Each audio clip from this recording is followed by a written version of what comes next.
Welcome to season 7 of Question Marks. Is that right? Yeah. We got invited back. I don't know how, but we're here and we're talking about decision making today. Who's here? I have set up my own outfits every single day because I refuse to be one with the outfit. All right, little peek into what we talk about. That's Brady on the mic. We're shooting off the hip. Yeah. We'll get better as time progresses. Hope. Yeah, I'm Hope, and you're gonna be really interested about hearing some fatigued food.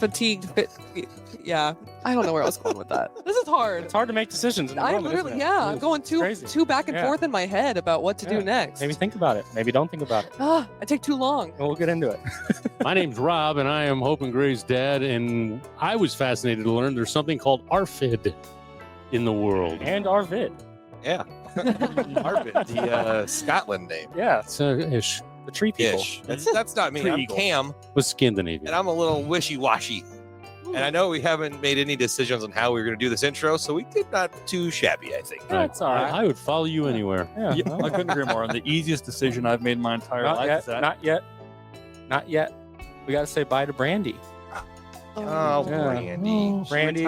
retired. And we miss her a lot. We know she's listening, and just appreciate her being with us for 6 seasons. Yep, absolutely. So, big shout out to So- Brandy. And then Maybe she'll decide to come back. maybe she will. Maybe But- she will. You know what? For this episode, decisively, Brandy, we love you. Bye-bye. What is harder, picking what to eat when you don't know what you're craving, or trying to pick which movie you want to watch when you just want to watch a movie, but you aren't sure which movie you want to watch? Ooh. Movie. I was gonna say. Well, I was going to go movie because it's a longer commitment.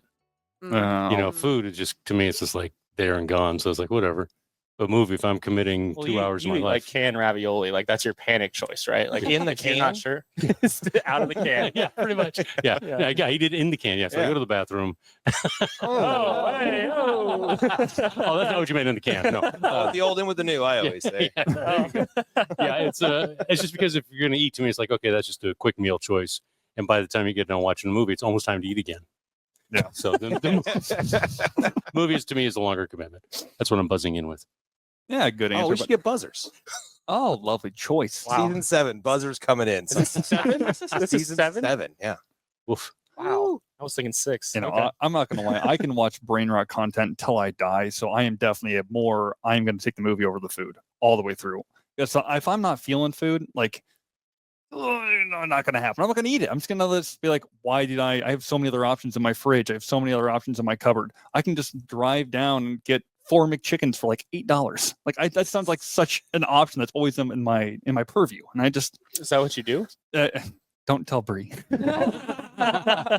So it's harder to pick a movie for you by far. because Big Chicken is right there. Yeah, I'm looking for Okay. something like something stimulating while I'm watching No, it. I'm you glad know? to know your panic choices. I'm It's glad we're getting it's a into that. compliment for the food. Yeah, I like it. I like the idea of panic choices. I think we'll revisit that today Okay. too. Mm. I am going opposite and saying eating. I have a very, very, very hard time forcing myself to eat something that I don't want. Mhm. And so then, but I also need to eat, and I'll feel really, really bad if I don't, like almost nauseous if I don't eat. Mhm. But sometimes it's just impossible to me to try and figure out what I want to eat. Even if it's like safe foods that I know are good, there's just days where even the safe foods aren't safe. I don't know. I think I have ARVID. It's a whole thing. Arvid? Yeah, Yeah. explain. I could not tell you what the actual acronym. It's ARVID, I believe, but pretty much it's just like you have or FID, one of those. But you have certain dispositions. I don't know. You hate certain Yeah, things, and yeah. like textures, like a thing. Like it really. Oh, they Or trigger if you're things. looking up Like, a I'm looking up. definition, please help. Yeah. So Arvid it is is B. Okay. primarily a male given Yeah. name with Scandinavian roots. Oh, Okay, that's not what I was talking about. Just kidding. Eagle of the woods or eagle tree. right, but the Now, medical. Arfid. I mean, to be fair, if the eagle in the tree's judging me, I can't really eat what he's looking at either. I don't want That's to fight true. him. Good That's point. true. Not a big fan. Arfid is avoidant restrictive food intake disorder. Yes, there it is. Mm. Thank It's a you. newly Yeah. defined Wow. eating disorder Nice. Yeah. Never heard of this. characterized by persistent disturbance in eating or feeding behaviors that leads to significant nutritional or energy needs not being met. Oh. So it's more It's of just like a lack of interest in food, generally, Mhm. Yeah. and like Lack of interest, extreme pickiness, fear-based avoidance of food, yeah, sensory sensitivities to food. Yeah. so it can be physiological. Yeah, but it's not driven by concerns about weight or body image, significant Correct. physical or psychological consequences. yeah. Unfortunately, Check yeah. all the But boxes there. that's like I went and they were like, you have. I like the lady who was kind of talking to me about it, our physician. She was like, I wouldn't say that you have an eating disorder. You have disordered eating. Oh, that's lovely. And that's kind of I feel like eating at least the I don't know whatever the idea behind eating disorders in society. It's like you're trying to be skinnier. It's because you think that you don't stuff like that, and that's not at all what is going on here necessarily. I'm too skinny, and that's not a good thing. I need to gain weight, but it's hard to because I can't eat like normal people. You know what I mean? Because you have disordered eating. Yeah, exactly. Okay. So I don't know. In movies, I can watch anything and probably enjoy it in some way. He's so. just repeating what the physician said. So It makes me sound smart. you could be a doctor. Yeah. I've never. I'm anything else happens today, I've learned something. So that's pretty cool. I've never Yeah. heard of RFID. Yeah. Because that's about where it'll stop today. I was learning goes. But wait, here I come. Here comes Professor Knowledge. You guys ready to learn some? Yeah, let's hear it. No, so I would say that I kind of have standard foods Mhm. that I eat. You Yeah, know, you it's have, like you have a roster. get a roster. Okay. That's kind of where I live at. Every once in a while, I'll reach out and try something new, cooking something new or whatever. Mhm. And I always have my go-tos on hand. You know, chicken turkey sandwich material and mac and cheese or ramen is always around. So I get, I'm hungry. I better eat that now. I can have that real quick. So movies, the endless scrolling through Amazon and Netflix and what the hell haven't I watched and what's this and oh, that's cool. Mhm. So movies is definitely harder. But one thing that's helped me is knowing the codes for Netflix. Do you know about this? Oh, we got.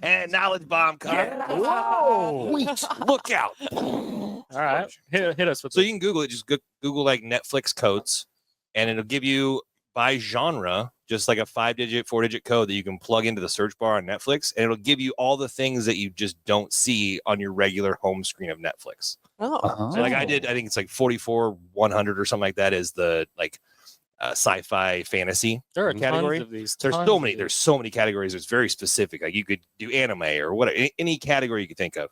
But then it gives you all these random movies that you would never even know exist on Netflix. Some of them are foreign language, but some of them are like, oh, there's a movie that I've never heard of, and it's got Jennifer Lawrence in it. Like, what the hell? How did I miss that? And then you just go down that rabbit hole. So that's a fun thing that I've been doing lately to help minimize my doom scrolling through Netflix to try to find something to watch. So basically, it's helping you more sharpshoot what you're looking for. Yeah. So you don't waste time. And similarly, when you get the results, it's like as the lower down you go on the list, the farther away from what you really want to watch is there. So usually it's your top 4 rows is kind of something you're going to want to watch if you haven't watched it already. Gotcha. So I love it. If there's anything that tells you how many of these there are 12 for different Christmas movies. 12 different codes just for Christmas. Hallmark on there? Did it go from worst to best? Well, it starts with British Christmas children and family films. Yeah, it goes worst to best. That makes sense. Second to last is goofy Christmas children and family films, and then the last one's there's like romantic Christmas films, musicals. which Yeah. A little bit of everything. Yeah. The worst would be what? Die Hard because Yeah. it's not a Christmas movie. Oh, we're gonna get into this already? Wow, yeah. It's crazy. It actually breaks it out by 8 Christmas children and family films for ages 11 to 12. Christmas Oh. children and family films for ages 5 to 7. Christmas children and family films for 8 to 10. I'm 8.5. Well, if you're 4 or 13, you don't get to celebrate Christmas on Netflix. Good. Until you're an No adult. movie specifically for you. Yeah. You won't feel represented at No. all. That's a tough look for you, Netflix. I'm just pointing that out there. Nice. That is very interesting and helpful information. Yeah. You know what? Yeah. I've said that to maybe 5 people in the last 2 weeks and nobody knew about it. I'm like, cool. How am I the origin of this knowledge? How I did don't you know. find out? Yeah. Are you making it up? I don't know how I found out. I think it was probably like a Facebook reel or something that just like, hey, if you want to do this. So I was like, started doing that. That's it. Yeah. It's Netflix-codes.com. There you go. Pretty easy stuff. Mm. Cool. Put that in the description of the podcast episode. Yeah. We'll link it up. Yeah, maybe they pay Good us. thing. I don't know. What's your call? I have a roster of foods, but I'm still going foods just because I'm not a movie guy often. Like if I'm watching a movie, I know at least what genre I want to watch, and that helps. But like food, I have a roster, but it's still just like, okay, I'm finally eating at 8 p.m. Do I want to cook? Do I want to just throw ramen in? Do I want to do all this stuff? And I have a problem with it, but it happens every day. Like that's the hardest part about that's not true. It said the hardest part about being an adult is picking what you're going to eat every day for the rest of your life. Right. That's obviously not the case of being the hardest thing, like taxes exist and all that. But it is a problem. Like, I liked when you just like, mom was like, there's dinner ready. And you're like, Right. okay. You don't have And a we were choice. so unappreciative at the time. It's just fresh food out there that I didn't have to pick.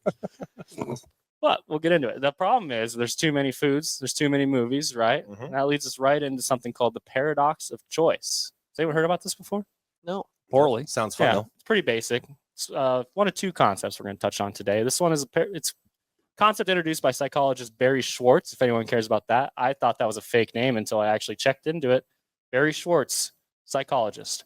Why is that a fake? Yeah, It feels like a throwaway character in a movie. It Yeah. sounds like a Schwartz is strong 1950s with second it. base for Yeah. the It's Yankees. short. Not Oh, everybody that's can be the main Now character. Greg. batting. That's fair. Barry Schwartz. The psychologist is.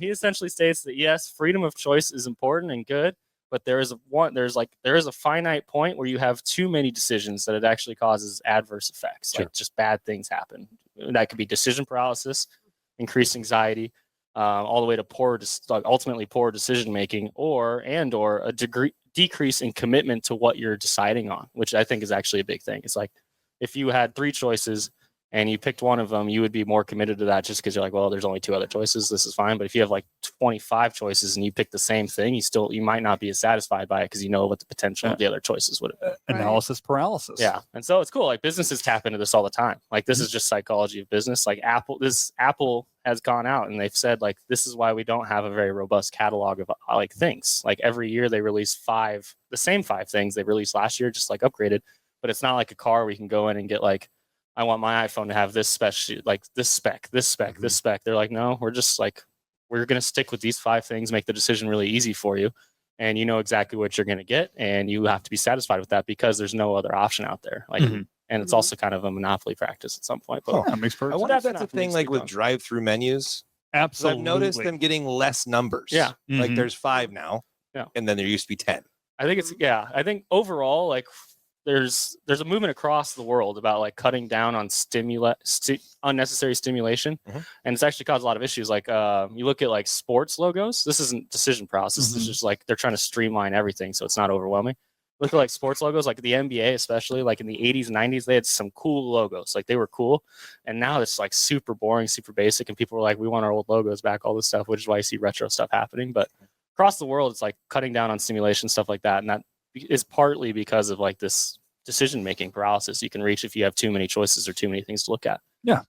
Obviously, the other place we all know this is like psychologists are like paid to kind of mock up what grocery stores look like to make it easier for you to shop and all this stuff. Because like if you were just faced with flat aisles in a grocery store, you'd be overwhelmed completely.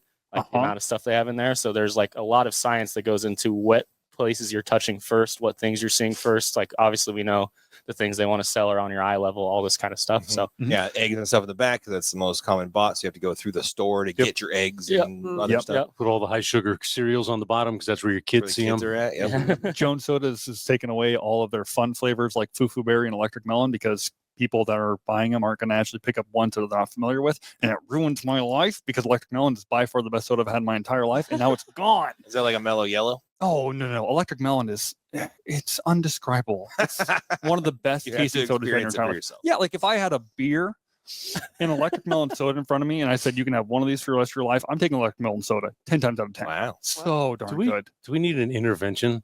Just get me in front of a Jones I'm Soda really executive. not sure if that directly relates. I feel like you're just waiting for a chance to vent. But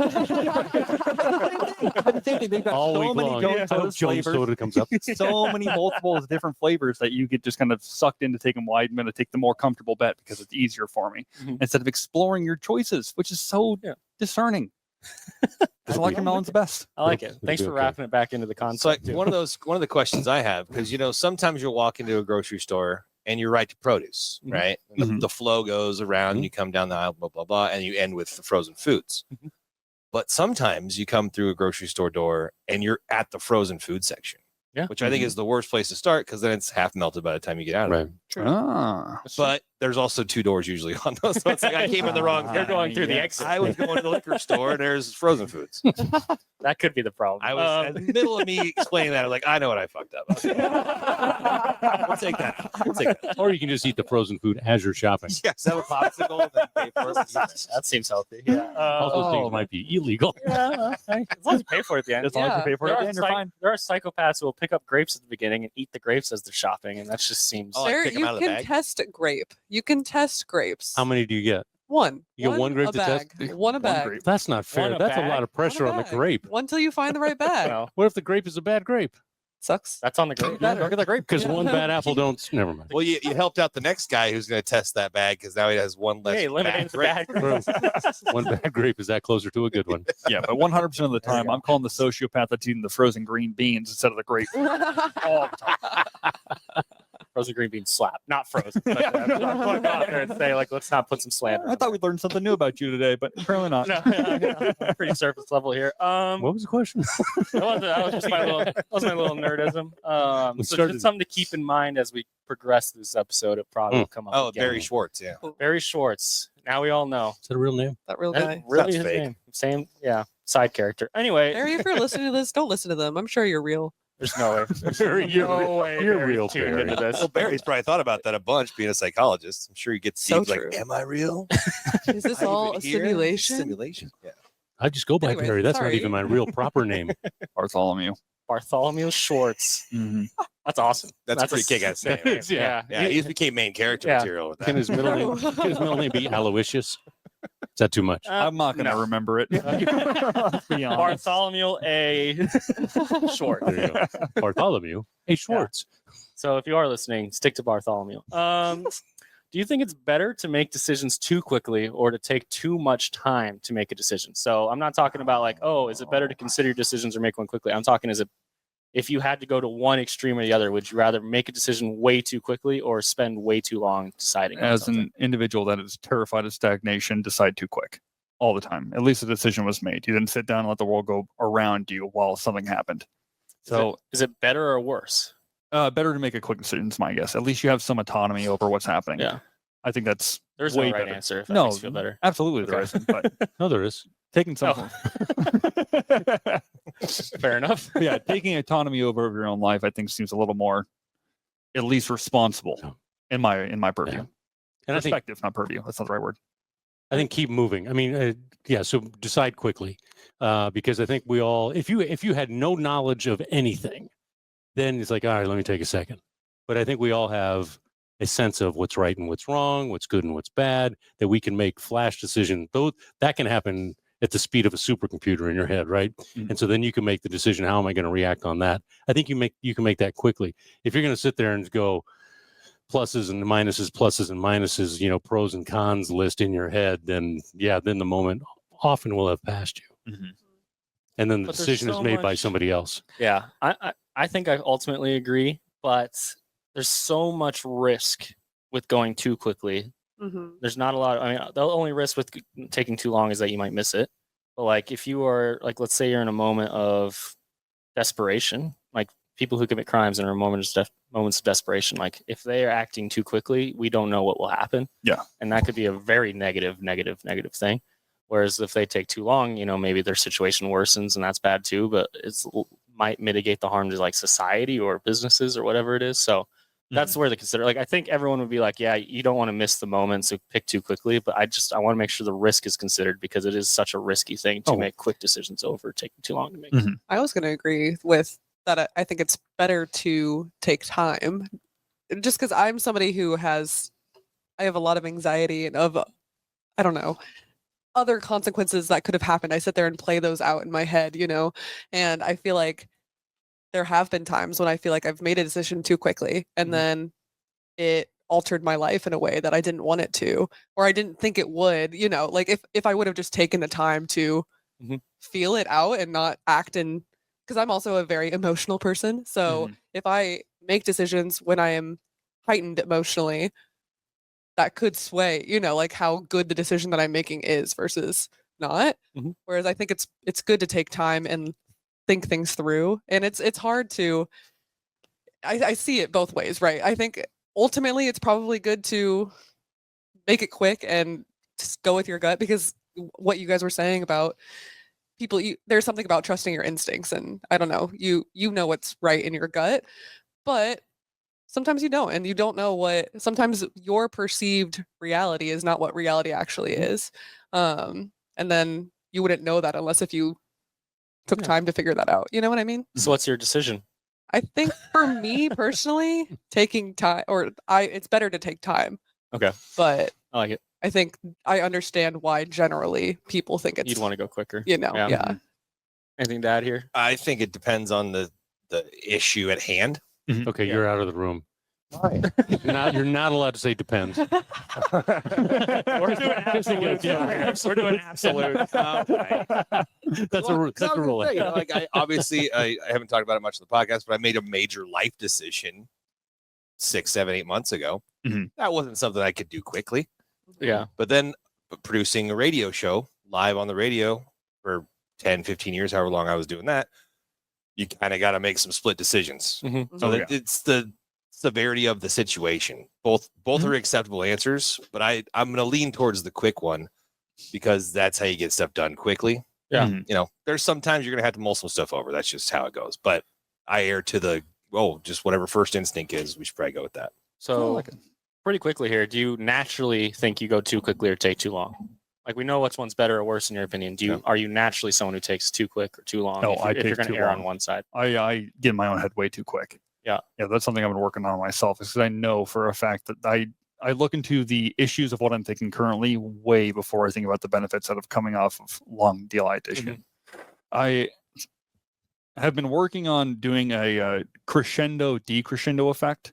So the idea is, as I'm going along my actual idea creation process, or my thinking process, if I have time, at least. This is a world where I have, let's say, a day to process something. In the morning, let's say I am doing everything that comes to my mind goes onto the board. Absolutely everything. Doesn't matter what it is, bad, dumb, stupid, doesn't matter. And then noon hits till the end of the day, I am slow thinking, processing. So a lot of the ideas that I'm just throwing onto a canvas are now getting consolidated into each other because they were the same idea, or they just kind of build off each other and they could be worded better. Until the end, where I build up to a big idea that's kind of just in the ether, and then can deconstruct down to a place where there's some finite objective goal I can kind of grasp. Yeah. So you're naturally taking too long. But I'm taking too long. Okay. That original step is by far my hardest part. But that's your process. That's the process. Yeah. Right. Yes. Yeah. Cool. Okay. Quickly or too long? I'm broken because I go the big decisions I tend to say, yep, that's what I want to do, and I'm like, I'm gonna make this decision anyway. I will quickly second guess myself. I go, maybe I shouldn't. But if it's a small thing, and think relatively small, like doing housework or one of this, then I analyze it into agonizingly long. And that's not laziness or procrastination, sure. No. It's almost like, it's like I don't want to make the wrong decision, and it's just something as stupid as, hey, I'm going to try a different pair of jeans. Oh, okay. So I'm going to try this. So I analyze it, and so that's a decision. That's a small decision, and I should not analyze that too long. But if it's a big decision, and this might be the part of my job, is like something's happening right now in real time. You got to make a decision, and it's a pretty big decision. It's going to impact a lot of people. Well, I've got to make that decision. I can think about it later on, but I've made the decision. Yeah. So, I mean, every once in a while it changes, but if you're going to say to me, what am I going to do most often? I think I'm backwards than probably most people, or should be. Did that end up being acceptable for you? She sat up right away. No, she doesn't. She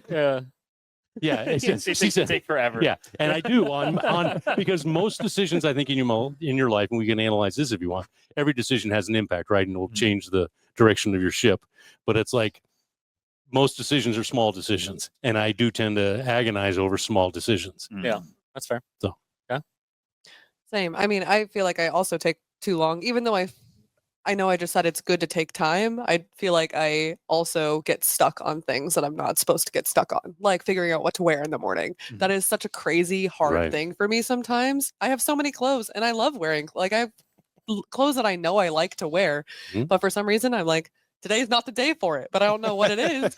And it's stupid being that picky because also who cares? Yeah. Literally, who cares other than me? You know, it's weird. Everyone, actually. I knew it. I Yeah. knew it. You're right to be validated. scared. Like Oh. everyone cares. I knew it. Oh, It's huge. Yeah. oh no. You wouldn't No. believe. Yeah. We're building a complex here. But yeah, I don't know. It's hard not to get stuck up in your head Mm-hmm. and going back and forth on weighing what you should and shouldn't do. And I don't Yeah. know. Gotcha. Mhm. I'd say as a natural born leader myself, of course, I yeah. make very quick decisions. Yeah. For and I everybody. stick by them. Yeah. I like it. You're committed to your quick decisions. Yep. I like it. I am that still. natural born leader part was just a joke. Hopefully everybody got it. I was right there. I was. I'm with it. I was believing you Right, implicitly because yeah. Follow me, you're my yes. leeder. I was like, when are we marching, Cam? I'm glad you're confident. Yeah, Cam gets behind the mic and my brain just goes, "You betcha." Yes, Whatever sir. you said, yes, that's Yeah. You betcha. I am. I started off taking too long. As in life, when I was younger, I took too long. Now I make quick decisions way too quickly. Yeah, and I think it's because I knew I took too long, and so now I'm just like, all right, I wasn't making better decisions by taking too long to do it. So I'm just gonna make a decision and live with it.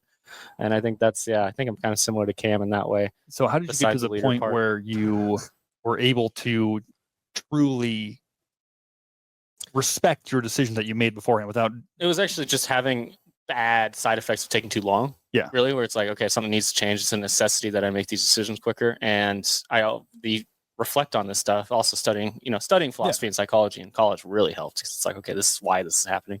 And you're not going to gain more confidence by taking too long because you'll talk yourself out is where I came to. Yeah. And so I was like, I know what I want to do almost initially. It's just like I was balancing everything else with what I want to do. Yeah. And I know, but we talked about this. I have a radar of what is the right thing to do and what's not the right thing to do. And so like, if I know what I want to do is not necessarily the right thing, like I'm not committing crimes or anything. Yeah. If I know what I want to do is not the right thing, like I can recognize that right away. I'm like, okay, it's the other decision then. Yeah. And sometimes it's too quick, but like it drives my girlfriend crazy. Like we just picked a house to move into, and like I was like, yeah, there's no problems with this one. I like it. Let's go. Yep. And she's like, I need like 7 options. Like I need Yeah. And I'm like, well, we're not getting a better one, but yeah, here are 7 options. I'm still on this one, and you're gonna have to talk me out of it because like I've already gone that way. Yep. your brain. You're already living. Yeah, there. and luckily we did. She did end up agreeing with me that was the option, but it was just like Because it was the right one. it was the right one, right? Yeah. Do you think new options that come into your world kind of allow you to just accept the ones that you did beforehand? If there were going to be one decision that you made and then you had a break for a week, would you fester over that last decision you made? If I had that world doesn't exist. But if I had no time, like no decisions after, like make one decision on Monday, have to make no other decisions, I would definitely sit there and stew. Yeah. But I would probably still have made the decision and executed that decision and then stewed over it instead of just like, if I had a week to think, then I think I'd still do the same thing. And we're gonna get to that right here. Perfect. So Yay. starting now, if you must make a quick decision, what time of day would you rather be tasked with that decision? If you had to like turn around like right away, someone asks you a question like, hey, pick this or this, say it's semi-serious. Mhm. What time of the day would you like to get that question posed? Oh, I got to pick immediately 10 a.m. right from the get-go. That's where I'm taking it. That's where I know I've went through my best awake cycle, and that's where I'm the most conscious. That's whenever biochemistry was back in college, and that's why I'm so darn good at biochemistry. It was because every single day at 10 o'clock, the most awake and most aware of wherever I was biochemistry. So 10 o'clock for sure, no doubt. Is that trained or natural?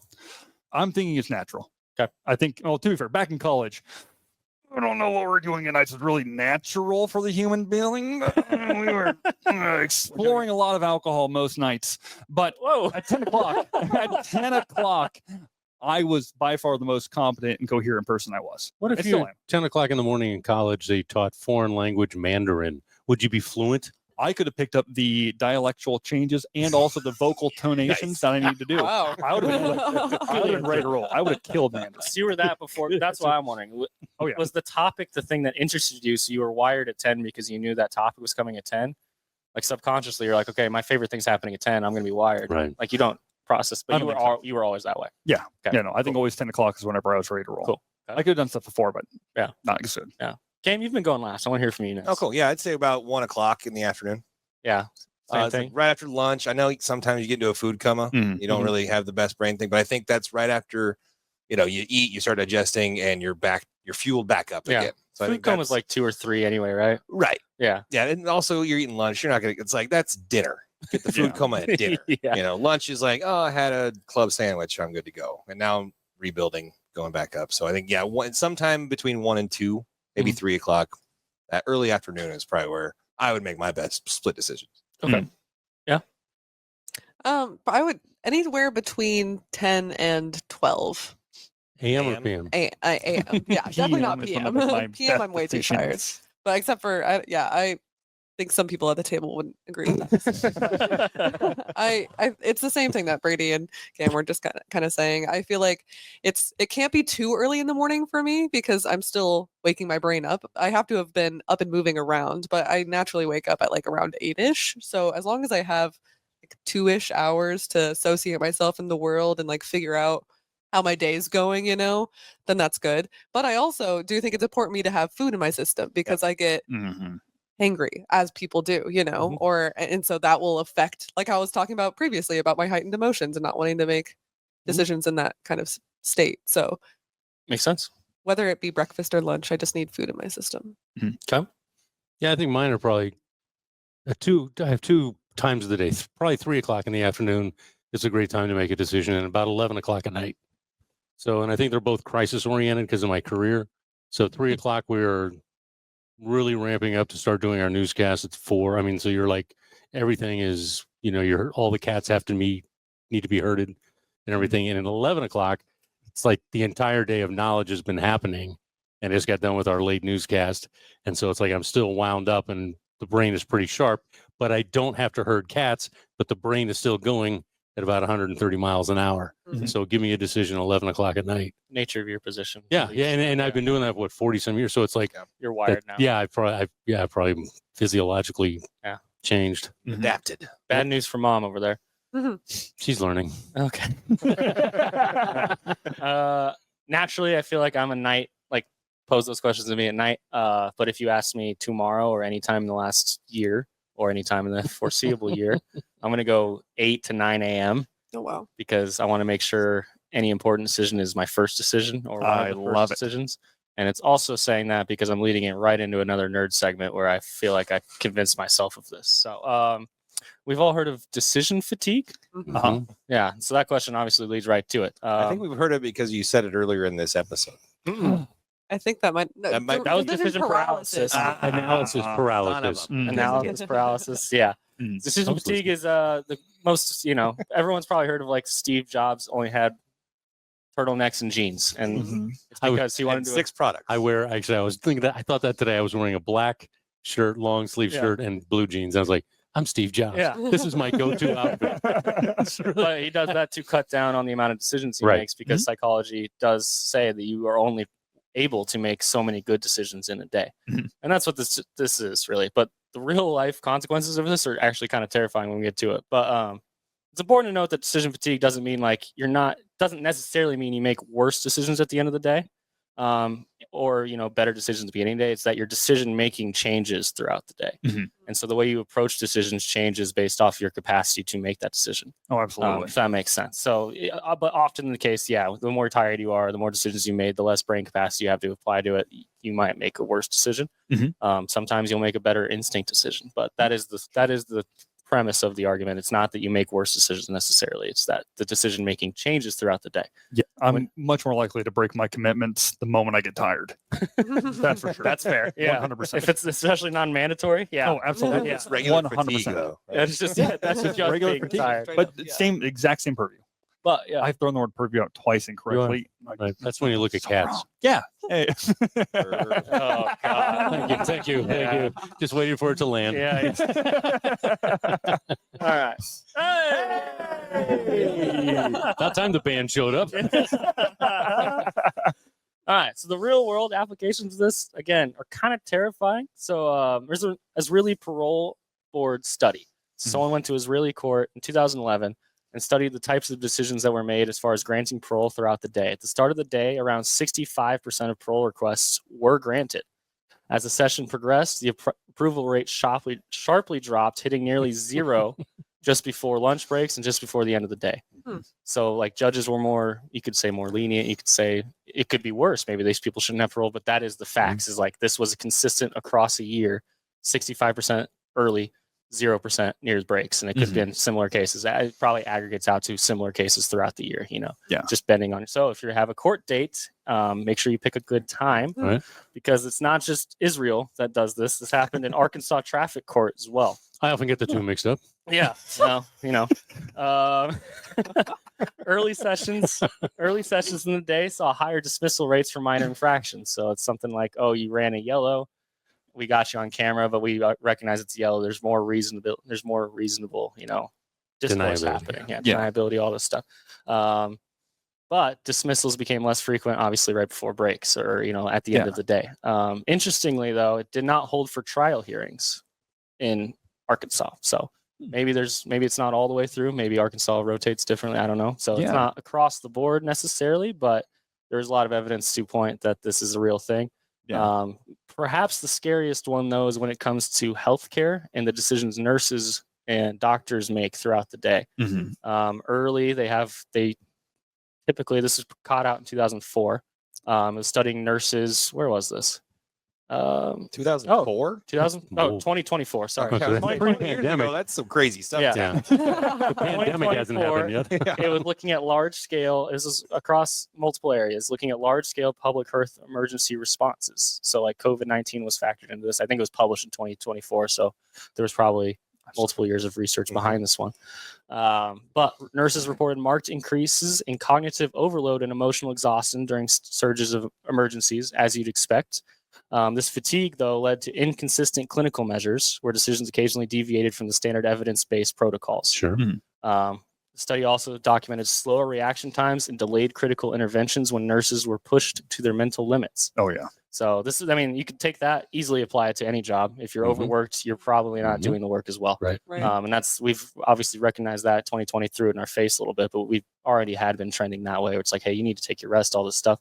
But this stuff happens, and it's not like, to put it pretty frankly, it's not like smart people are immune to this. It's like everyone's dealing with it, and there are decisions made by other people that could change your life that are affected by this little phenomenon, this concept. And so it's something to keep in mind, especially like, again, if you have a court date, if you're fighting a traffic ticket, if you're doing something, if you're trying to stay alive. Yeah. If you're going to a doctor's office, it's probably good to do it early in the morning or right after lunch if you want the protocoled answer, It's stuff you should consider, not just for yourself. You should definitely consider it for yourself and give yourself grace, obviously, when you're making decisions later in the day. But like, your life's in someone else's hands, like make a smart decision. And this should be a factor, in my opinion. There's also education. We all knew this. 2016 study on Danish public schools standardized testing. It saw a point, I think I want to say, let me see here. I think it was a 0.9% decrease in test scores for each hour in the day. So in the morning, students on average, right in the morning, had their best test scores. It went down by 0.9% for every hour throughout the day. And I imagine, I didn't see it, so maybe I could be wrong here. I imagine that also changes from days of the week. So Monday, you might have better performance all the way down to Friday. So pretty cool. Maybe something. What time of the day did you look this up? Oh, good question. I looked it up at about 1:20. AM or PM? There you go. PM. Thanks, Luke. Cam's zone. That's his zone. I do think there are some hedging your own bets as well, of course, that go into it. Yeah. And it is like whenever I was in my long hospital stay, the one thing I knew, well, I didn't really know because I was barely there most of it. But just going into the neutral aspect of, like, I guess my default of, I'm just going to be extremely pleasant to everyone that comes into the room because I know they have very short amounts of time between people that I come into. I just want to make sure that they look forward to coming in to seeing me. Right. Because I know they're going to spend more time with me. They're going to listen to me closer. Absolutely. If I'm going to be more pleasant and work with them more compared to if I am the worst person in the world, every time you come in, I've got 45 complaints that's going to get 2 answered. Like I want you to be someone that comes in to sees me as a pleasant person. I want to be a pleasant interaction because I know I'm going to get, like, especially on the night shifts. There was a nurse that came in every 2 hours for me to make sure my medication were reaching up. Now, don't get me wrong, staying coherent enough to understand what I was telling them was, you got to give them the benefit of the doubt, give them their experience and everything that's going on. But that one moment of like, I am happy to see this person makes a whole lot of, I want to spend more time with them. So the way you treat them can influence their decisions Absolutely, as it well. can. Like, At least if they like you, they're probably more willing to give more cognitive effort into making sure you get the best outcomes. in the hospital setting, absolutely. Yeah, I and that's can't. probably I'd apply that to the rest of life too. Yeah. You know, you gain energy from people who you enjoy being around or you're excited to be around, and you will probably elevate at a sharpened level when you're 100%. around those people. Unless it's like Brady and I, and we just drop IQ points by the minute when we're together. But Bingo. still excited to see it. It's one of the best. You catch more bees with honey, right? And that's kind of the same. It's kind of it. Yeah. Mhm. So just I think something that I had not considered as much, even though we all knew the Steve Jobs thing, we all knew it was real, but like the real world applications, that kind of freaked me out this morning or today. Thank you, Professor Grayson. Yeah, you're welcome. So now we move back on. If someone or something was able to take as many decisions off your plate as you want, AI, an assistant, doesn't matter. How much would you rely on that person or thing? And what decisions do you think you'd make sure to keep yourself? Let's go daily. Let's go daily decisions. Yeah, for current based administrative aspects of just, I have to brush my teeth, I have to do the dishes. For things that are no hard thought processing materials, I would take someone else doing that for me in a heartbeat. Absolutely. But anything that's going to take me to be consciously aware, actively engaged in what I'm doing, I want to be fully. I don't think that works. I'm stuck in the brushing your teeth example. Like, Yeah, someone else decides to brush your teeth. if they're good at it. You still have to somewhat decide to allow that to happen at least. Yeah, right? that's completely fair. I do see what you're saying there. But my dishes could be washed. So you could have somebody call you up or text you, "Hey, Brady, need to wash the dishes." Yeah, but also, like, if okay. a dental hygienist was taking my teeth cleaning role, they do a way better job than I do, head and shoulders above me. This is just one assistant. Oh, one assistant? Are they making the decision for you to do it, or are they actually doing it for you? It's the decision to do it, which is why that one's a paradox. Like, you can't, Yeah, like, so someone can tell you to Someone brush just your teeth, but text you you still have to time to do decide it. to brush your teeth. Yeah, so you're saying, But do this you is want your like- mom to move in with you? Is basically what you're saying. That would be a decision. Yeah. Oh no, not his mom. She would. I love Samantha. She would She's so not. great. No, she's great, but she wouldn't make the decisions for him. She would just kind of. He's talking about my mom. Oh, your mom. Oh, Not your okay. mom. No, his mom. I was starting to wonder how you Because knew you my said- mom so you said- Well, that's a whole other podcast. But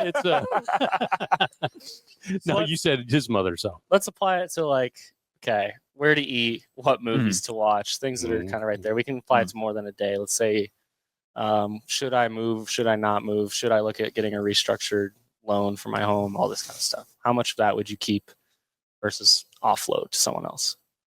I think it's a matter of trust.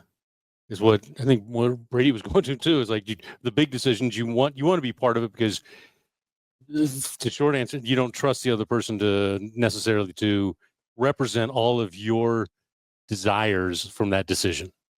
And or do it the correct way. That's Mhm. If it's Yeah. a task that actually Right. involves If this is- physical. yeah. If it means something to me, if it's something that's just so that I really want to be a part of, yes, you want to be part of it, but I don't trust you to know exactly what I want. No matter how much I might say it, the interpretation may be different. Right. Okay, so this might be a better way to phrase this then. What decisions would you like to offload? Essentially, Yeah, it comes down to, it's a delegation issue, which let's say it's something non-emotional. It's an AI. Let's say you trust it. What decisions would you want to offload? I would offload what to eat. I'd offload. Oh, that's a good one. I'd offload. Like have it write your what to menu of the eat. week for you type of thing. Yeah. Yeah, Yeah. I'd offload no. scheduling probably. Like, okay, I have a bunch of Scheduling, things that, like, I probably should do this week, or people ask me to do this week. Please decide when I'm doing it. Outside of Prioritize work things or for just you. like Outside of work. outside of work. So probably. that work is already delegated to you by Yeah. your superiors and stuff like And that. I often So, do delegate to AI for work. Fair. Yeah. As I have to, I guess, technically now. Yeah. That's the kind of thing I would do. I would keep decisions like, where am I going to move? I'd keep decisions like, am I going to buy a new car? But I would offload most of my daily decisions, I'd say, honestly. Most of the things that I have to decide on in a daily basis, I would offload.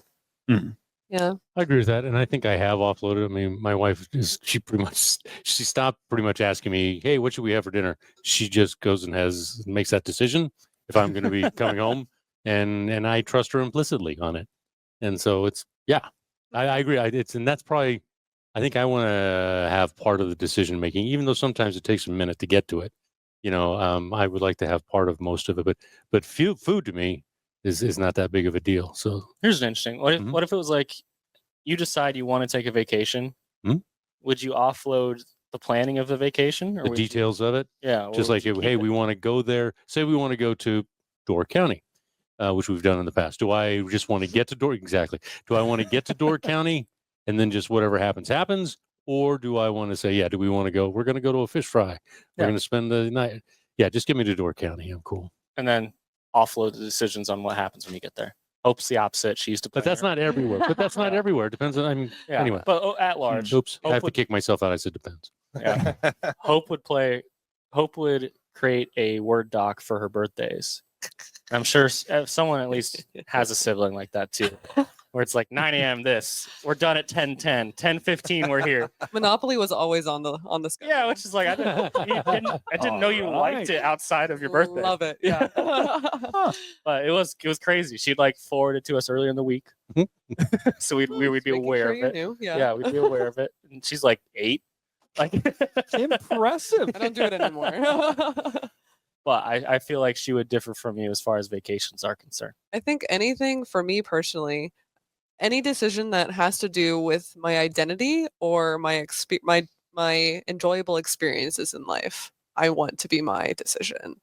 But the things that are small Secondary. yeah, secondary. Yeah, it's not I don't know, like exactly what you're saying, like what to eat or being able to have something prioritize my tasks for me.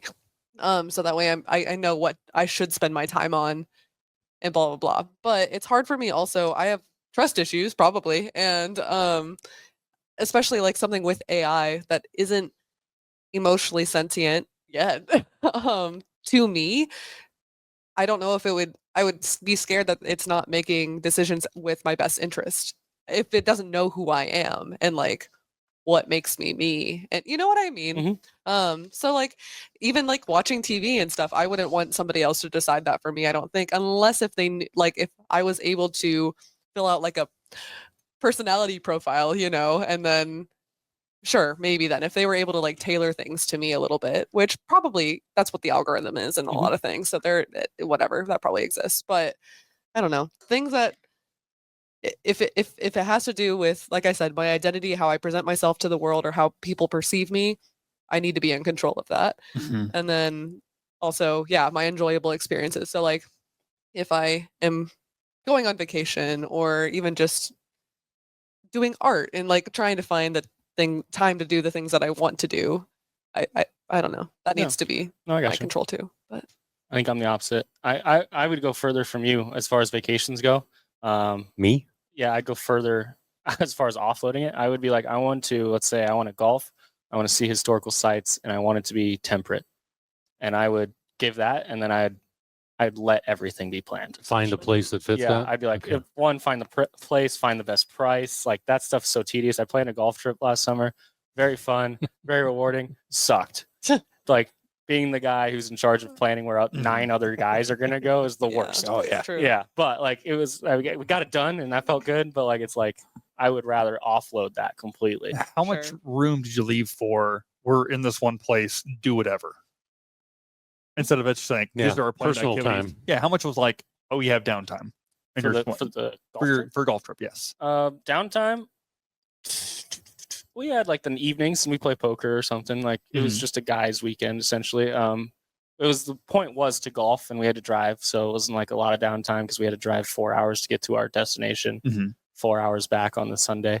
But the point was to golf, and like golf's not as stressful. Like it's very stressful. But Once it's you not hit like the course, it's not, you're 4 or 5 hours in. yeah, it's but like the point was to golf, so it's like okay, we'll golf twice on Saturday. That's easy, and then the rest of the night we play poker. We're also Yeah. we didn't care about going to experience much other than that. Like we made quick decisions. Like we went to a place called Ollie's Steakhouse, Oli's Steakhouse. Holy Oli's Big Game Bar. Yeah. Phenomenal place. But like we made a quick decision to do that, and that cut into our downtime, as you'd say. But Yep. Which, by the way, highly recommended. Not sponsored by the show whatsoever. Yeah. But if you're going to Paxton area, hit a ball. if you're going to be in Paxton, Nebraska, Hit a we got a Balls. place. It is Oh, yeah. actually really good, really cool. I It's think I had the great. best steak I've ever had in my And life. take a picture with a polar bear. Yeah, Mhm. polar bear. The giraffe was sitting right over me, like its nostrils were. It was Nice. crazy. It's actually kind of like sketchy. Taxidermy everywhere. Oh, So you don't have to order the salad dressing if you sit under the nostrils. Exactly. Just let that sit for a Yeah. while. Yeah. So, Cam, you have any insights here? Or? I guess, I mean, just to the vacation thing, I kind of agree with you guys on all the other things like the menial tasks or anything that doesn't affect me directly as a person that AI wouldn't get or somebody else wouldn't understand about me. But with the vacation stuff, like having an itinerary, we've done it both ways. So it's like went to Mexico with 17 people, stayed at a resort, you know, we're all just hanging out, kind of do whatever you want. For the most part, we're just around the pool with drinks. And then, oh, there's this, and we'll go do these little things here and there, but we're usually as a group. So it's all free time with whatever you can find out to do. Mhm. But then one time, Carl and I went to Colorado, and she made an itinerary, like everything that, like, 'cause we had plans to go there for a concert on Saturday night, go check this thing out. So she made this whole thing of like the things that we're gonna do during the day. But she mostly made it to sell our buddy to come with us. It's like, here's what we're gonna do, That's and it'll only cost you this much money. Yep. But that was great too, because then you know exactly where you need to be, and there's built-in downtime. And then she's like, oh, we're gonna go to the Royal Gorge. That'll take that much time, and after that, whatever. You know, so you can kind of plan things, but also have the freedom there. Yeah. But I definitely like the planned things. So I know when I get there, like, oh, I'm gonna go to the Royal Gorge. Mhm. That's cool. And then Yeah. I have nothing to do after that. So we'll just go eat pizza and hang out, whatever. So I prefer the planned itinerary for a trip situation That's like that. It's not like if you offboard it, you're not going to know what's coming necessarily. Right. And that's Mhm. things that, that's It'll mostly still like be there. it or they would know Yeah. something about you and what you like to do anyway. And they'll you know? provide you the Mhm. plan ahead of time. 'Cause Yeah. They know you don't like Yeah. that. One. Yeah. Can I tease to Mhm. side B? There's another question I have along these lines ooh. Oh. that I want to ask in side B. Hear that, listener? Stay Stick tuned. around. You know, I might Oh. just skip to it. I'm going to skip this next one. We'll get right Wait. to it. Have you seen anybody skip recently? I Yes. Yeah. I skipped actually, the other day in the You newsroom. skipped Yeah. the other day. Yeah. You skipped? Yeah, Weird. to the studio. Yeah. Huh. From my Because desk. it was such a nice Like day out. Like, No. I started to trip, and I turned it into a skip. Yeah. That was a saving. It was a saving. I It's was like, there's no way you voluntarily. and then no. I didn't say I voluntarily skipped, but it was the look around to see if anybody saw me, and no one did. I think I that's think- worse. I think that's so worse. You'd rather me tuck and roll? No, I think I think so. in a suit. That seems more athletic. I had microphone and I had earpiece on. It would have been machinery breaking, not me alone, but the physical machinery. Alone, Yeah. You hopped into a skip. I tripped into a skip. Yeah, I kind of stuck my foot, and I was like, oh, nope, and I just kept going with it. Yeah, man. It was a good thing I was able to stop before I hit the studio, because I could have been bad. I'm That would've skipping been- into the studio. Hey, everybody. Welcome to the news. Yeah, everyone check Rob's pockets. There's something in there. Yeah, skipping onto the news might be the worst. I Sorry, couldn't skip agree. on. Yeah. Like, all right, this Breaking man's today. Yeah, could you like Car pile up. could you look This the man's non about, sequitur? he's about to tell me clothes feel good. Sorry, I had to just derail the show. I haven't done that. You're I like one season. Yeah, I like Wait, Brady's wearing the wrong clothes if they don't feel good. Oh no! That was a you were on drugs joke. Okay. Oh, I guess yeah. Before I move on, real quick, I want to retouch on something Hope said.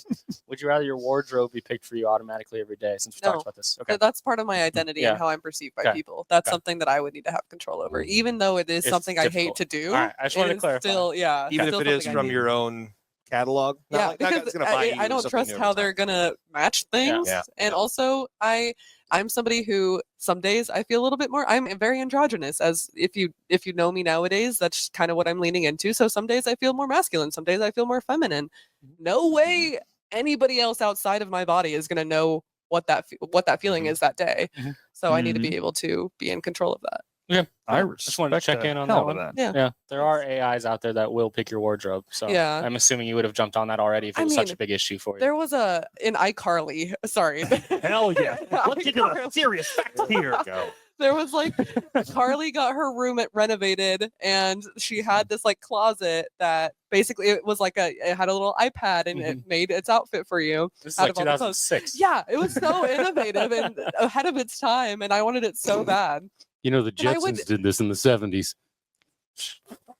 Well, but to be fair, they Not always as wore the same well. outfit. Yeah, They always wore the same outfit. Yeah. Just saying, but they There was chose a it. disc around their neck every time.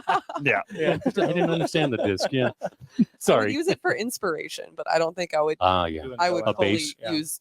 Yeah. It could help you get 50% of the way there, though. Yes. Okay. Yeah. Cool. All right. So, skipping to the last question. Hi, Carly. Kind of a bummer. I wish we talked about this one because I have a pretty strong opinion. That was actually the secret word, was iCarly. Hi, Carly. Oh, words. throwback. Back to Oh, we it. should have done Such a that. throwback.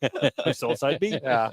So, yeah. Unfortunately, this is the last question. This would have been good to discuss. But is it better to be 100% committed to your decisions or 90% committed to your decisions?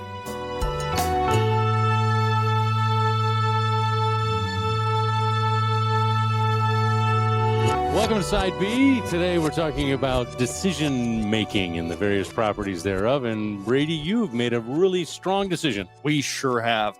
For every single side B of season 7, there will be one word that is wrote down beforehand that if any single member of our crew says it, we'll have to take one shot. So if there's excitement or hooting and hollering after one word, that's what's happening. That's Yeah, happening, absolutely. And I think the listener at home should also then take a drink too, or if they're in a place to. As long as they're not driving. Yeah, the Agreed. place Don't do too, that. if they hear Yep. riotous cheering. So I have an alarm So, going off. okay. That was weird. Oh, that's the first. Hope you heard Oh, that. that was the magic word. I found it alarming. 9:10. All right. Anyway. Okay, so on with the questions. These questions. I have 3 questions, and they're all relative to what we just heard on side A. First, have you been binge watched anything? And if you have, how long will you stick with a streaming series before you bail on it? If it is a good series, all the way through. Okay. There's a couple series in my brain, like Black Mirror, Oh, Love, Death, and Robots. did you watch the newest season I that just came sure out? did. Oh shoot! Okay, let me ask you real quick before you go on. Black Mirror is individual episodes. They don't build on each other, so you They- can start and stop that at any time. Correct. They do have episodes that do build on each Right. other currently from the new season. They're but- within the same and a universe. yes, So everything happens in the Black Mirror universe. So you might Yeah, see you're like right, a you're poster of a movie on the wall in one episode, and Okay. then the character is in another episode. Okay, True. so there's like little Easter eggs, There's if you Easter will. eggs all Gotcha. over it. Okay, Yeah. but the storyline doesn't build. Yeah, it's like a Twilight Zone for now. Gotcha. Okay. correct. Yeah. If I get emotionally invested in characters, I will stick through it as well. But Yep. I don't. If I don't like it, it's a pretty easy stop. Or if things get too fan servicey or not along with what they build it to be in my idea, I'll drop off pretty easy. Okay. There's so much more content in the world. It's so easy to drop off. Okay, I think most people would stick, and I would stick, and I'm just going to throw this caveat in there, but I try not to start a series until it is completely out, Yeah. until it is completely available. Just for if I do binge, which I do, it's my personality. I will binge something, and I don't want to hit a moment and go, wait, I got to wait a week. So I will do that. I will not binge something specific, even though I know I'm going to like it specifically because it's not out. I'm the same way with reading books and series. It's brutal. Like trying to like Severance. I'm a big fan of it. I think he'd like it a lot. I I'm do talking like right it. to you, camera. Like this guy's crazy. I want to talk to somebody about it. We just I We do can walk- talk like about it. I've watched the by the first way, couple sorry, go episodes. You Yeah. can't And then say. I was like, nope, I'm you waiting can't till say it- audience. Like that's the people that are hearing a camera don't give a fuck. You, camera. Can I get that? Can I get that bumper sticker? Being the business I'm in, Camera don't- Absolutely. Camera has never written you one letter Yeah. once. it's been evil though. Yeah. Maybe don't disrespect the mouth that feeds you. or the eye. Oh, There you go. Okay. What was the question again? I'm full of cam. Yeah, basically, it's like how long would you stick with a Oh series yeah, if you're yeah. going to stream? I quit Bad Ones immediately. I quit The Office too early, and then went back and watched it again. Which um, one, English or American? English. The Okay. British one I started and didn't like. I'll probably go back and watch it again. Yeah, no, I'm ride or die if I like it. Usually I don't give up. I think actually it's probably unhealthy. Like I'll just go and that's the only thing I'll watch. Sure. But yeah, I'll bail on bad things really quickly or things that don't vibe with me, I guess. Yeah. I feel like I'm the same as you guys. Of if I'm not really feeling it, probably within the first 2 episodes. I sometimes the first, they're planting seeds Setting and up yeah, characters and all that world stuff. building Yeah. type thing. So you kind of have to play the long game sometimes, especially if it's like one of those shows that so many people widely love. But if you're not getting it, I feel like there's got to be a reason why so many people love it. You just got to keep Yeah. with it, But if I give it like 2-ish episodes, I think. But I also I need closure for a lot of storylines, so I don't like starting something. Hence what you were kind of saying too. It needs to be completely out by the time I'm starting it, because I don't want to be waiting, and especially when it's like a weekly like episode drop, not even like a season is fine, but weekly episode drop, sometimes it's just like there's no need to wait, you know what I mean? It's just annoying having to. I don't know, and maybe that's just me Building being- anticipation for no reason. Yeah. There's- I don't know, but There's a reason they do it, to be fair. Right, no, for yeah, sure, yeah, absolutely, it makes sense. But I don't know. Lame. I just prefer to go through as much as I can, so I can have closure as quickly as possible. I think. I think I stick with it regardless. If it's not quite grabbing me, I'll just kind of forget to watch it again. Oh, know? sure. Yeah. But you'll still watch it for that. I'll sit there until either Netflix goes, "Hey, are you done watching?" or I fall asleep or whatever. Yeah. Often then- the same case. Oh, the same thing, yeah. So then I'll wake up or whatever, and I just like forget that I watched it, and maybe it'll be on my finish watching or whatever list that's been made. But then I don't ever go back because I was like, well, I have to watch those 3 episodes again because I don't remember what the hell was going on because I was sleeping or I've done that. naps or whatever. Wait, So on episode 10? How'd that happen? Right, yeah. That's what I did with Severance the first season. Like I kept falling asleep. So it's not a fast paced show. No, it's not. There's a lot of droney music and stuff, so it's very True. And the colors are very muted. very muted. Yeah. Everything's very muted. So it's like it's easy to fall asleep to that. I did that numerous times, but I kept with it. Like, okay, I'll go watch because I really wanted to watch it, and I got through the first season, so I'm like, all right, cool, I'm in. But yeah, if it doesn't quite grip me, obviously I'm not going back to it again. Or if I have to rewatch episodes to get to where I need to understand where the current story is, then I'm not going to do that either. Gotcha. Most of the time. Okay. But once I do start a show, I'm sticking with it till the end. Like even if the show gets bad in the later seasons, like Sons of Anarchy, perfect case. Started watching that from the beginning, watched it all the way through, and then like season 8 and 9 or whatever the last 2 seasons were, it was like, oh, we got to wrap everything up real quick, and it just got really crappy. But I every Tuesday went and watched that show religiously at 9 o'clock just because I had to finish it. Had to do it. Yeah. All right. There are people like that with Game of Thrones. They thought that way. Right. There's actually the phrase "jump the shark" Yeah. back in the day, Fonzie. Happy Days. Yeah. Yeah. Still So have a hot take about that one. I think it wasn't that bad. The ending. I get you. No, I'm with you. Yeah. And actually, just you young whippersnappers.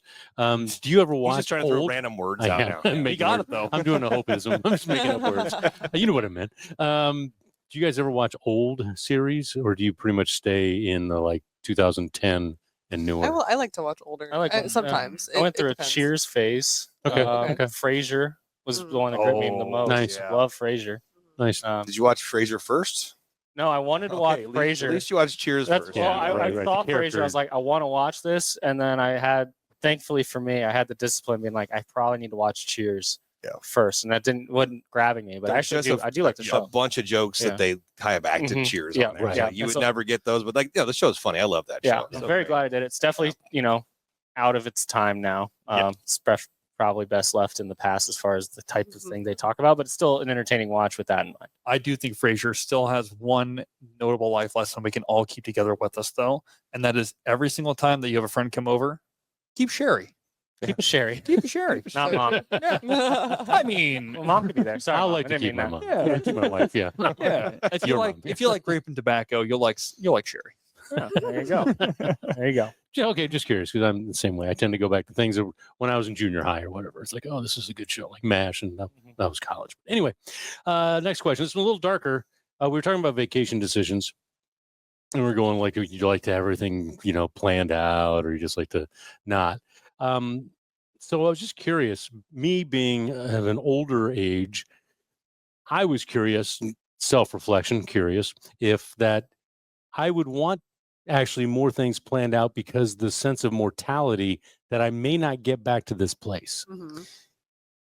Do you think that plays? It's not like each person has to chime in if you want. I'm just curious, throwing it out on the table. If you think if that's a deal, if that's a consideration that people may either consciously or subconsciously think that, hey, this is gonna be a bucket list trip. I may never get back here. Life's too short. Do it well the first Or time. if it's not a bucket list trip, it's just like I'll throw Door County. It's 8-hour drive, 10-hour drive. So I could get back there in a day.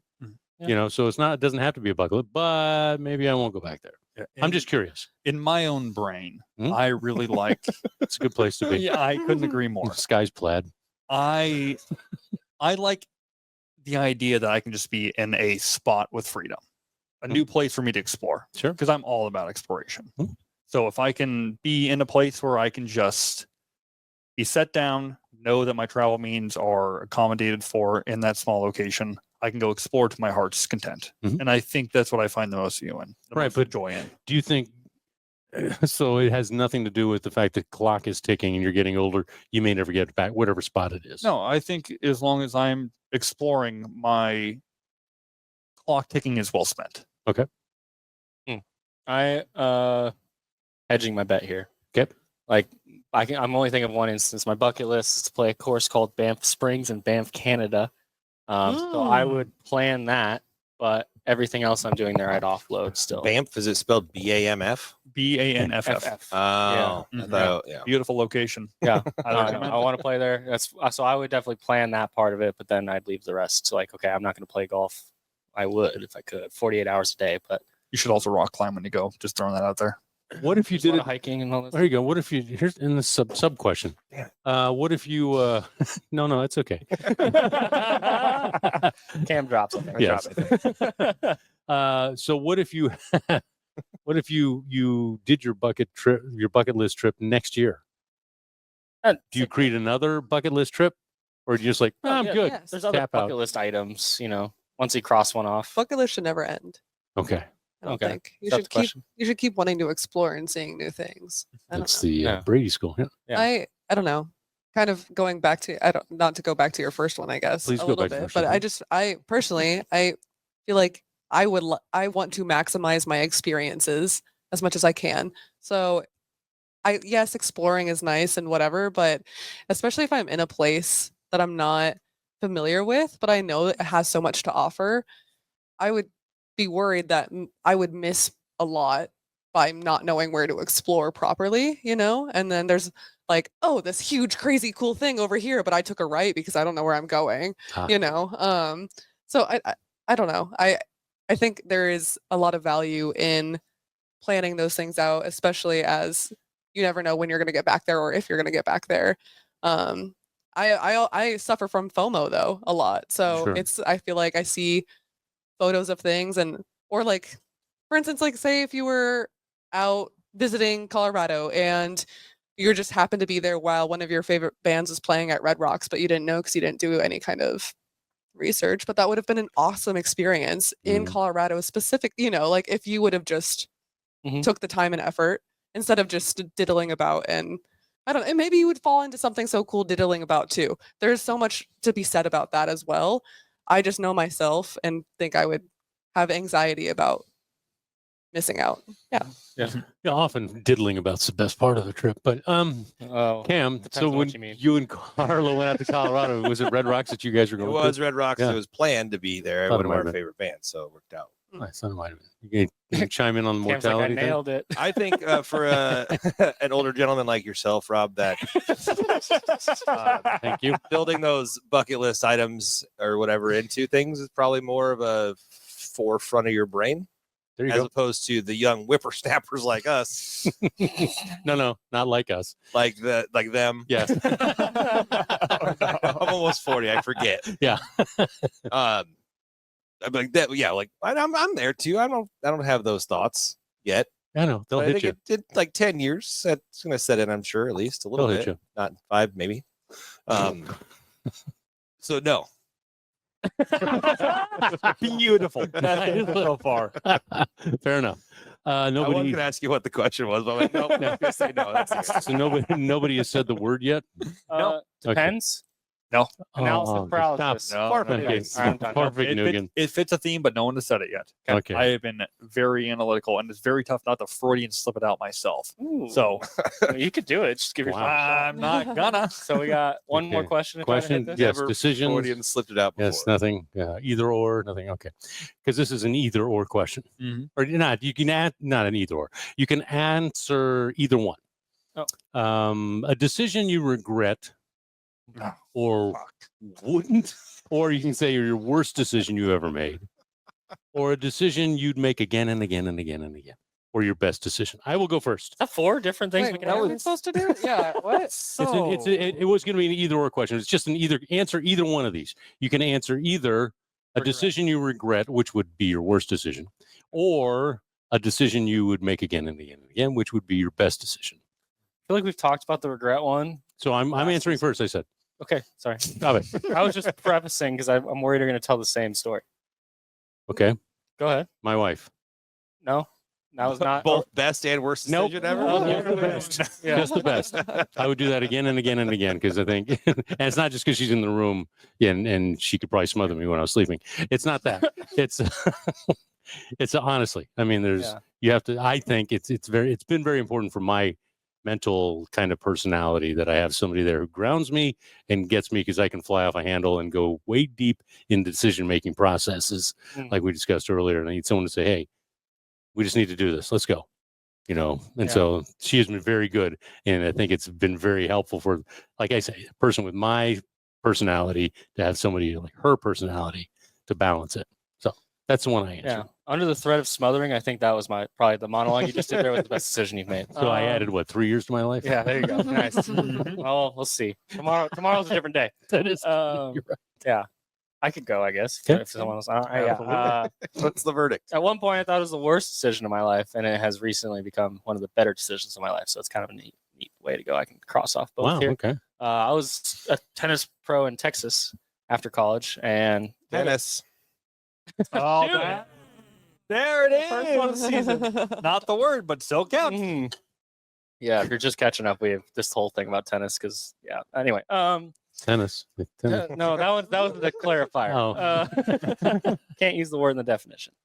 Yeah, so I had a stable job as a tennis pro in Texas, and I made good money, but I had to work long hours, had to be out doing a lot of stuff. We're not drinking for every time I say tennis in this. That's quite the story. Yeah, it's all tennis, man. I had a stable job, but I had no friends down where I moved because I was from here. I went to college here. I had my roommate who was my former tennis coach.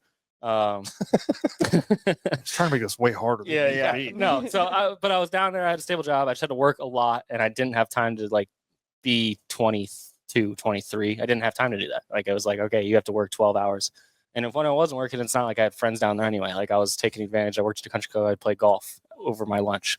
It's so it sounds pretty cool, doesn't it? It sounds terrible. Sounds nice, right? But I was kind of lonely. COVID hit, especially, and I was still coaching tennis at that time because that's one of the sports you could play during that time. But all that stuff's happening. I had nobody I could lean on really at all, as far as close proximity to me that would be able to just experience camaraderie together, I guess the best way to put it. So I moved. I decided to move without really a plan, which was, I had a place to stay when I got back. A buddy of mine had an extra room or something like that, so that worked out.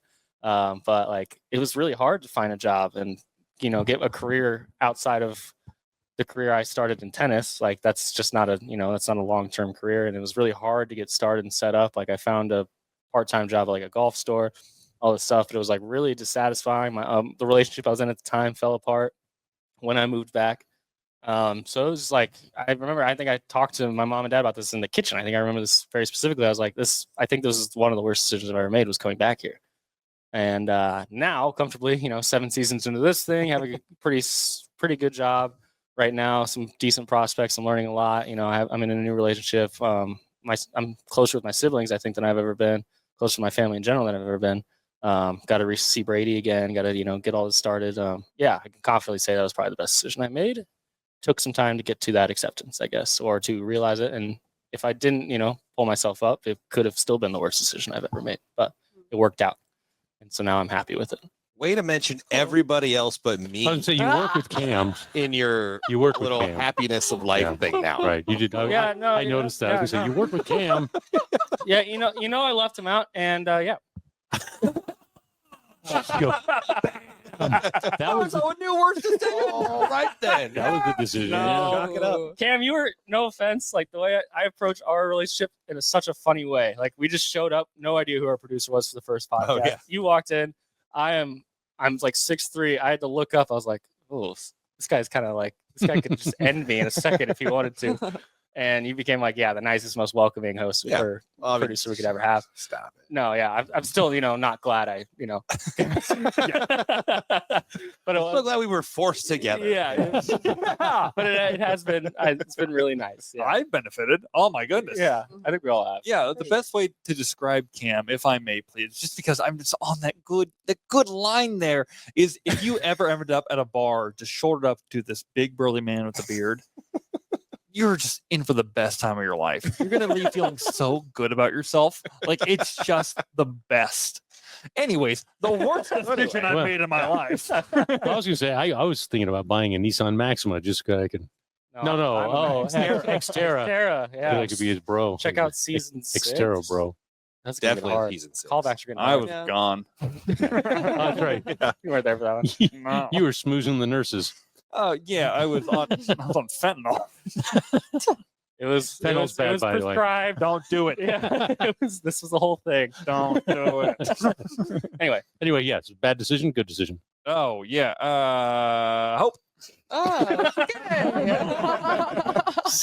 I don't know. I feel like it's similar to Grayson's, is moving back here after, I don't know, just making the final decision to move back here, but also stay here for a little bit. In my adult life, I've had a lot of, I don't know, resentment for being in Nebraska. I don't know, just it doesn't. Nebraska politically doesn't align with me politically, and that's okay. But I have a ton of family here, and I have friends, and I have a lovely community that I'm refinding again. It was hard at first, like moving back, because it was, I don't know, I moved back and I kind of felt kind of isolated in some ways, but just making the decision to pour into my friendships and my, relationships with my family and everything. It's very, very rewarding in the end. And I've now found myself a really awesome community of people. And I don't think I'll stay in Nebraska for forever. But I would make the decision to come back and find that level of community at a time when I was so alone, I guess. Yeah. Otherwise, I don't know. Even if that meant coming back to a place that I don't feel the most comfortable in physically sometimes. You know what I mean? Still the best decision for you at the time. Yeah. Cool. That's the best decision in your life. It's the most strongest one I can think of right now. Either that Okay. or the decision to pursue something that I was passionate about for college instead of something I didn't know if I had any interest in. And like throwing money away on something that I had no passion in, just because it could maybe get me a job later in life, but also who would know if that's what I wanted to do later in life.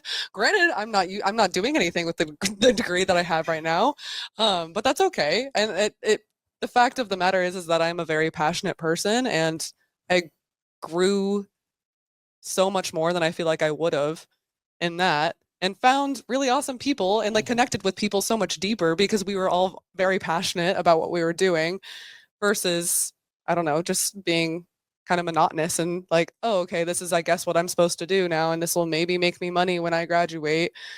Instead, I don't know, taking the road less traveled by, I guess, in some ways. Nice. Yeah. Cool. Beautiful. Who's going? Mine, if I'll hop on in. Mine is deciding to not stay back in my hometown. There's been multitude of opportunities that have came up for me that I could go back. Best or worst? I'm going to currently say best. Okay. It's Wow. tough to say because it's still 50-50. I'm The still hardest decision. I've learned way more about myself by being able to be alone in certain circumstances. I mean, if you're next to your parents 2 blocks away your entire life, it's Brady's from a small town. If you're just joining us. yeah. 1,200 people. Lovely. Elma, Nebraska. Highly recommended. How many songs does it take to get around? It's about 2.5 days. Deos. Yep. Yeah. And that's Harry Belafonte, by the way. Rest in peace. Thank you. Is he? Yeah, Yes. he's yeah. Is he in peace? Yeah. Get the Ouija board out. Let's find out. Harry. Anyway, But there's a full stable life ready there for me at any point if we would want to go back. And both my sisters are in the local area. It'd be so easy to just grow up and be close to my nieces and nephews and just have a very comfy, easy life. But I know I've got a lot of things that I still want to explore creatively or professionally that I have not done yet. And though I need to be alone for a lot of them in certain developmental circumstances and not be close to my family for areas where I can come back and look for nurture or nature, I'm still developing and it's getting there. And I've learned way more about myself and gained more confidence in my ability to be alone and produce compared to whenever I need to be around someone, whenever I think I need a big upper, because I've been a socialite my entire life, and now having the ability to be an almost socialite. Yeah. I mean, knowing for a fact that I could be around someone at the drop of a call compared to in Lincoln where it just isn't available to everyone because everyone's so busy, and being able to just think on my own or be able to develop and process and become who I'm truly supposed to be has been very nice. Difficult, but nice. And I find it difficult every single day, but I'm happy I'm able to grow with it. Cool. I like it. Ken, what's your best decision or your worst? I got both of them. They are my wife as well.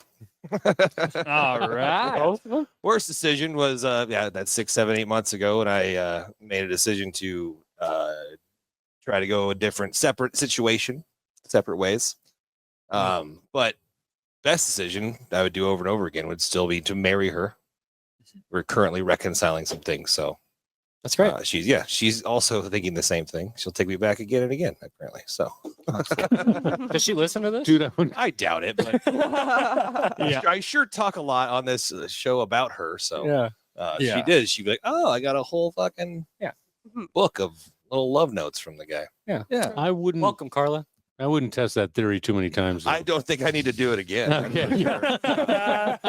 But I would, if I had to repeat, I would definitely marry her. And Okay. the whole love story that we have, I would do that whole story over again until about August of 2024. Who plays you in the movie? Me, because I'm Beautiful. a fantastic actor. I agree. No, I'm not. Oh, well. Well, do you play you or do you play Carla? It's like Carla. Adam Sandler movie, right? Adam Sandler would be great as me. Oh, That'd be that's awesome. who? I don't know if he can grow Oh, a I beard. was thinking you were going to be a Jack and Jill Jack type and Jill. of situation. Oh, yeah, right. Yeah. Where it's you with the beard for the first half of the lines, and then you without a beard for On the the other half. clumps or Yeah. something. Yeah. Yeah. Nutty Professor. Should we take, And that's side No, B. No, wait, no, it's not side B. Stop. should we all take one guess at the secret word? Can you give us a Please. hint? It is individual decision making. That's the word. The hint is individual decision That is- making. Okay. Yep. All right. Can you give us a better hint? No, Yeah. the best thing All I right. can give you. I'll get us kicked off. I'm going to go discipline. No, good guess. Okay. I'll say judgment. Another very good one, but no. Regret. No. All right. Oh, Are we warm? Are we warm? You're very okay. warm. Hope we're Oh. warm.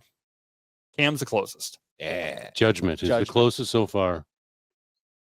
Identity? Perception? That was by far the closest we had. The word of the day was opinion. Oh. No one said opinion. I In can't my- believe I didn't say Yeah, that. no one said in my opinion. It's always just I, and then you went into the words. Wow. Yeah. We're too cocky. Wow. It's lovely. It's a great one. I thought I had us, but Not today. Maybe All right. next time. Next week, maybe we'll double up. And that's side B.